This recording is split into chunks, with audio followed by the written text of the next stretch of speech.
Hey everyone, today I'm going to show you how I use Goo Gone Pro Power to remove some sticky label residue from this step stool. Here's a close-up look at the step stool. I tried to remove the label residue with soap, water, and a lot of scrubbing, but it wouldn't budge.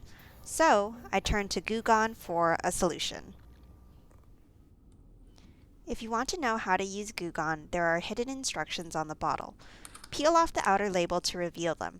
There are 3 sets of instructions, one for hard surfaces, another for carpets, and yet another for clothing. I'll be demonstrating the method for hard surfaces in this video. First, I rotated the nozzle from the off position to the on position.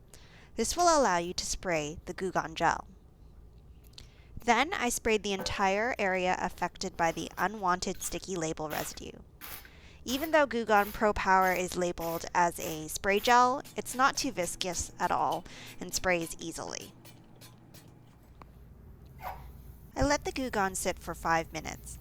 Then I took a microfiber cloth wet with water and soap and washed off the Goo Gone. My last step in this process was using a dry microfiber cloth to dry the step stool. Goo Gone Power Pro left my stool incredibly clean and smooth. There was no sticky label residue left at all, so I highly recommend using Goo Gone Power Pro if you're looking to remove stubborn sticky residue. I'm really curious to know if Goo Gone worked for you. Let me know more about your experience in the comments. Thanks for watching my video.